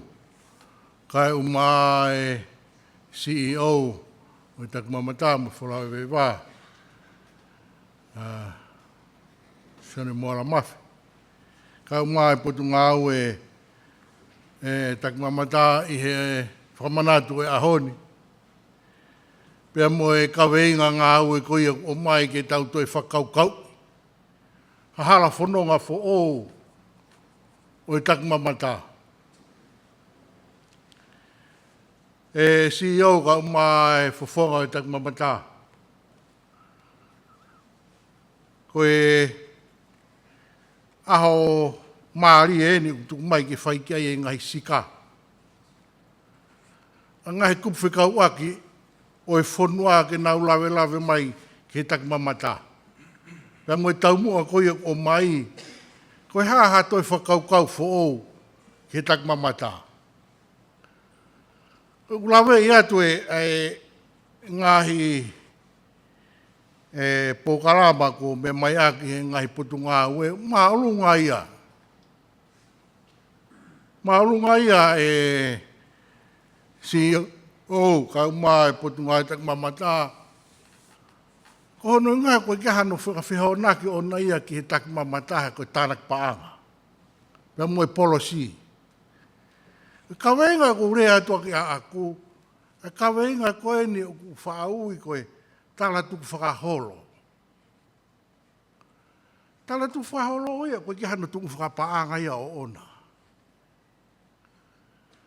Pea, ihe ene pehe ko whaingata ia au ke whau, ke urea whakataha mo ki nau tolu koe ngahi uputu ngā ue. Kono uhi ngā kuia i ngahi te toi whatongia ia, pea moe lao, whekau aki mo ki nau tolu. Pea koe nā wala maa nau tolu ki he TAKIMAMATA whewheka au pito ia. Koe ka wenga te urea atua i au, koe tala tu whakaholo. Ko tala tu whaholo ko ke hana tunga whakapaanga ia ona. Ko tala tu whaholo o kui a koe pia mo au. O kui he whiwhine pa mo tangata tonga. Ko ia u whanonga holo mo ia. Pea i hea ne pehe. O ku ke whakamahu i ngai o whiha.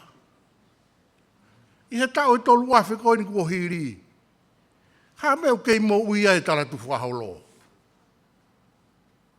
Koe ahoni, ko hoko e tala tu whaholo, ko tau mata pai ki tua pureanga.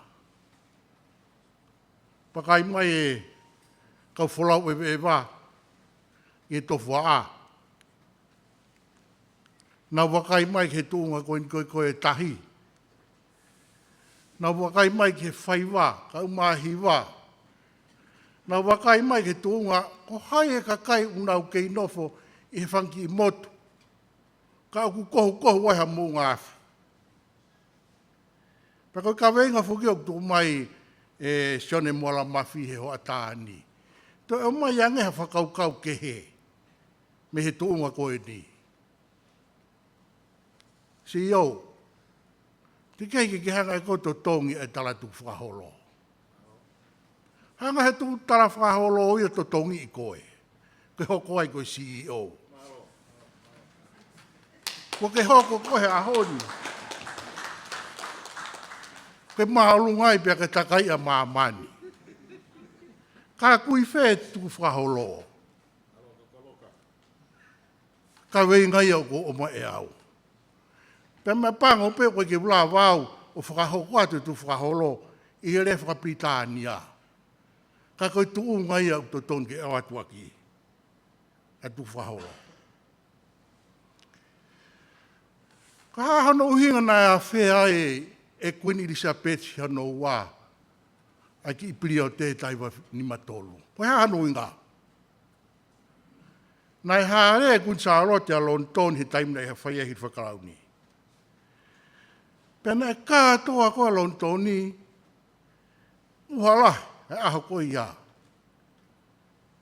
Ko saria te koe na haere ai koe a Queen Charlotte.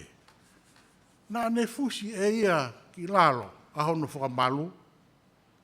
Pe haere pi ai. Pena e o whong he kau Britania.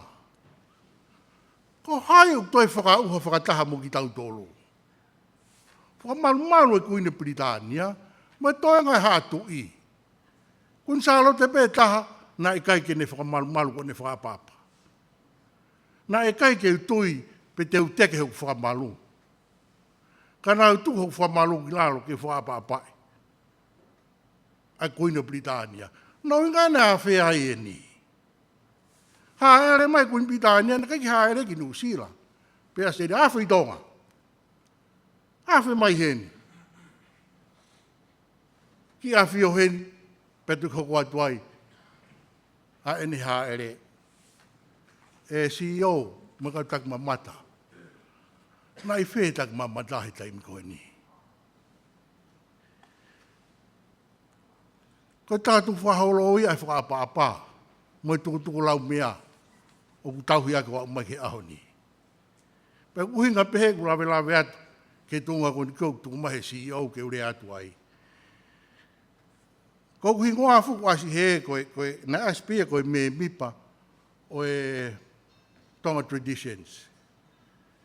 Pa uhanga whakatontono mo kore anke ki whewhine koe na arangi mo e pokalama.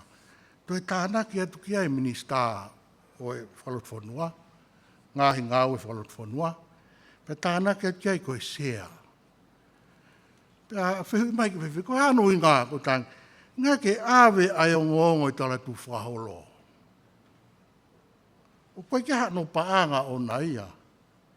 Kai awe atu ke mahino, o kuia e mānawa anga o maume ai. Peko no hinga ia ko whainga tā i ai ke uhanga o whakahoa whakapaanga ai takatu whaholo. Mo mea i peko i tau ki mawahe pimi tonga e ki ke he talaha apai. Ke he pia o tumo muaia, lawe pia o tumo muaia ki nau tolu, tu pou to ai mono ka inga, whare fisi, tau ki tō atu, ki loto whonua atu, ki pangai mori fuka, kehe ho nau talao ki nau tolu. Pe tau tō atu ki kao mo tō fua, kehe ia. Pe tau sisi tu atua hanga atu koe ki wawau lahi, toi kehe anga e ai wawau.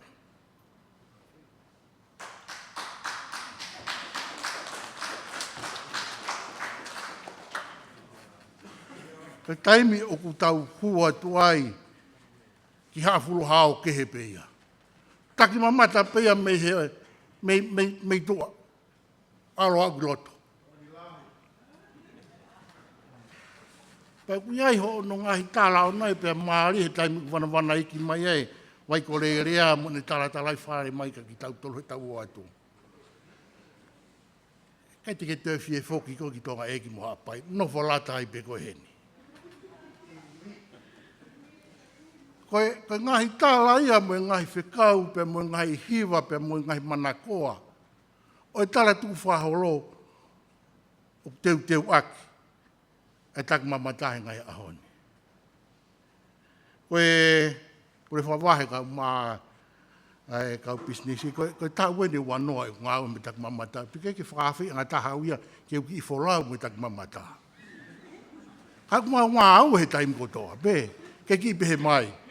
Lo vaia te tau ki siamane, te tau ki i whē, hala whakalere. Ko e wā i pē mo wawau mo haapai. Ka maha uinga whoki, a hono teu i pē mo hono whakamatala i. Ai ngahi ngā ue ki he whonua mo e kolo. Pea mo hingoa. Ko e teftoi whatongi ai e ke mohanga ako. Ke wheitu, pia mo e kolo mo iai. Ki whanua si i en, kau kehe pe tālai e kolo mono ki wai. Ko pāsi pe mara kolo koe kehe, ai kolo hoko mai. Ko pāsi atu pe me kau whaikawa koe, kehe whamatalai kau whaikawa koe. Ki whanua si i, kau mo, hono tala noai. Pea ku nofo lata i pe whakai tō lahe i tō pure anga, o nau kei nofo whakaukau mai, ho nau whanki APN, fu mango. Koe fuha, whanki wai. O nau kei nofo aki, mo tauhi ake o ake ahoni. Pea ko nohi ngai au whai ai whakaukau mo e pōpō atu ke ahoni. I whakaukau koen, koe haha no whakalerei, koe ngai whakaukau koe takimamata. Mōni, koe FETAKINIMA. Ka mō ki taha mai ke lolo tō. Mō te ki taha ke he ukolo. Mō ki taha atu ke nau uwhai wā moeanga e nau nofo. Te mū whakatoka ngā ia ngai e te tokon lahi ia ki homo ngai ngāwe koe takimamata. Koe ia ki pōpō watu e siore mora mawhi. Kau mai, kau me mipa koe ni koe o e takimamata ato ngā. Les kauri, ko maa lo atu, homo pōpō. Koe whoka, ko ha potu ngā au, ko ha industry no whai ngofua. Ura ki ko te o tari wakapuna. Ua ngahe breakfast i tolu, ngahe loki whā, pau ke maai hā, pau ke hā, pau ke... Ko ngahe hoko anga koe ni, o kutau kuputaha ai, mutau FETAKINIMA ai. Me he wakapuna au ke ho tere, me ho tere o au ki taha. Pea mo e kau aahi o loko i tahi mono tō ngai ke nau te whoku mo ui mai, heka ki waka, o nau whoki ai ki tō pure anga. Hoi au ku whai ai pōpō lahi atu ke whipikitaki, ngai whakataha, kai o maa whoki, ai tauhi le rei koe e tau ngahi tuku whaholo mo e tau ngahi rea, maa roa pito.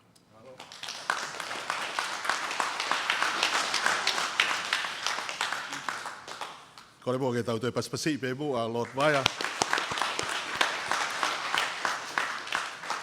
Tūre whakamā popo le rei e ngā ue hoa tāni, o kai whakamā lo lahi, kau loka, i he whepopo ake ngā wen.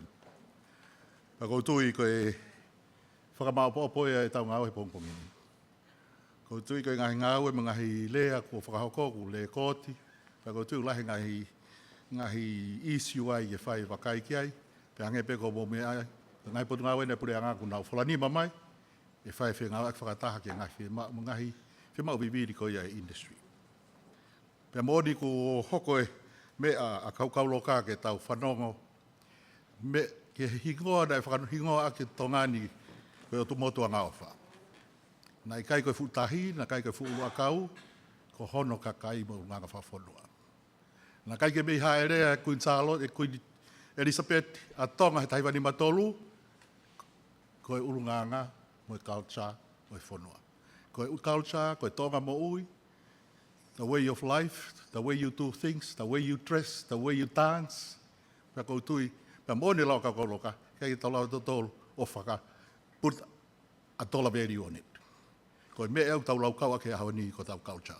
Ko wai whakawhetai lahi, ke sea traditional committee, ai whanua he mau whainga maaria, neon ko ek minister, mia, kai mea mai ke whakakato, mo toha koloa i he hon. Hoi mai ka inga koe, ta wau mai ke ngataanga e tau porokalama, pa kou tui hange koe mea ai Tokon Paisteni o TTA, Liz, ka o mai GM, pa mo toenga o e kau me mi pa, mo nau tolu me industry, mo pure anga, o kai koe ngatai. O tu koe tau tātā noa koe ni koe way forward. Pa moni e ka veinga o e aho, rethink. Pa koe rethink o as koe ibu ako he koe FETAKINIMA. Koe FETAKINIMA ai nima, FETAKINIMA e ata mai, mo e lau maari e. O kai koe rethink ata atape, and put it into action. Pa koe tui koe tau whenga tueni, ke tau take action, e ngai whakaukau le rei ko tau mau, mo whe mahi no aki whoke whengawe aki mo e, ngai tapa ke he kehe o e community. Pea mahu inga ke tau si o ki heni mo kau ofisa kolo, kau pure whakavahe. Pe he whoki mea heni mo kau whai ako, pure ako, pe me tapa ke he kehe o e community mo mea heni. Kai ke lawa ke tau rea kotoa, whamalo atu o mea heni, ko heni pe mo e pure whavahe o nukolofa, fasi, ko whoka maufanga, heni, ko ngotolo hono kātoa he pongpongini. Ko kore ki he whafofonga, ko e Tokon Paisteni mo i a Tonga Tourist Association, Simana. Ke kātaki mua ka e whaiha tau ki lotu. Pea koe hiri koe lotu, ko kore atu, ko e whaswhafonua, hiri whaswhafonua, te tau hoko atu ki te pire, ku teu he kaungawe, pea ku whakawheki ki mo tolu he fitu ai whiawhi, ke mo mea ange ke waf tau whahau, ke tau ki tātā whaspe ai mo tau wheohi, mo tau pōtānoa, pa kutui koe tahai e whonga te tau whetānoa aki ai, mo tau whepopo aki, e ngai ngau koe nung tau whahoko. Mālo.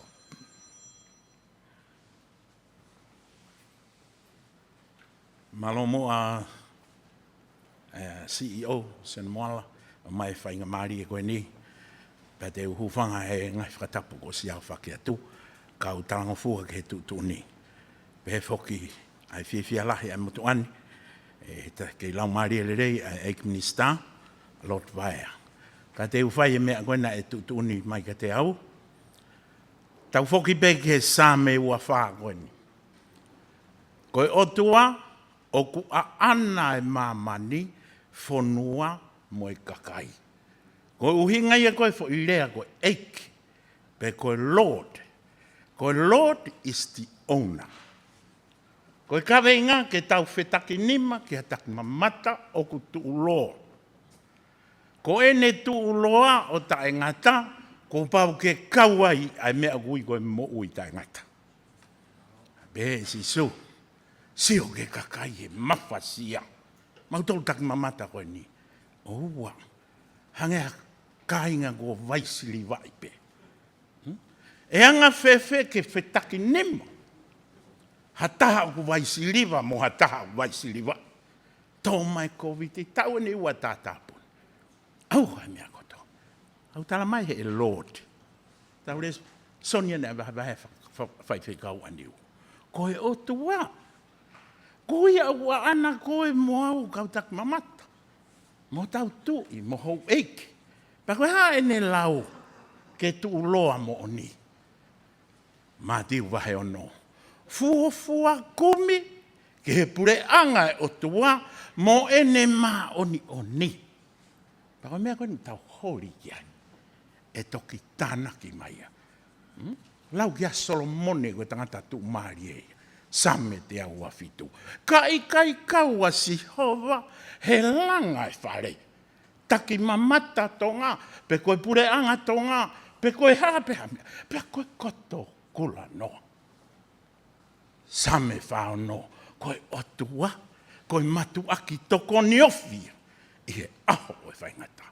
Koia he kai te mana wahe, kari liua mamani. Be hike ngai mo unga. Tō mai e, tsunami ave katoa horei. Seni te panke tola uofuru. Tā mai ka kai whakaofa si mana, o moa mo horei. Ko be me hoa more ka kai tō whangofuru na ngā, we te whia tae tokona. Wike betaha. Ko talang ke kai, o te mo whawhai e te au.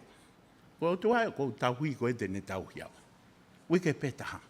Tā mai kau taha. Wakai i katoa e whahinga na e whahinga tā ia tsunami. Te ke whai koe ngā oe koe ni. Ko hai ia. Ke ta eha kontreki o mai kei miliona. Whanga we ia e whangi i whare kai tonga ko toa peo au ki e ua moha pai. Ke nau whawhanga e tolu awhe ono ngea wha. O mai mo e fu waka. Toni e walungo fulu. Tangai mea kai whaafe ke tufa. Pea tufa ko toa pe he wawetaha. Ke tau lotu. A bāta mai, whawhetai ia te koe. Koe mea e tu uloa ai e whonuan. Mo e takimamata. Koe otua, mo Tonga, ko mau tofi ai. O ku i kai koe United Nations. O ku i kai koe World Bank. Pau ku i kai koe paanga. Nei ke kai te ke punou si suhe pe atu. A se tane. Sio ki mamani. Pea ke punou. Kau atu. Na e punou a atamaia. Whakawhetai. Ha ofa pehe. Tongia ki ho mauloto. Ki nau tolu ko toa pe umea hene. Ko koe. Ko mau tauhi koe. Ko koe. Ai o tua o tonga. Tapua ki. Ai ek minister. Peke no family. Peke paremia mo matui. Mo mau fonuan. Peke kau ngau e umea hene. Ngau i o mauloto. Ke mau tui ke hopoto. Kai whai ngofu. Ke mau whai ho whinangalo. Kore kotoa eni. I ho wafa maa oni oni. Ko si su klaisi. Amen.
Peko e kakato ia e programa ko ia e honi no whamanatu whamamalahi o e aho o e TAKIMAMATA.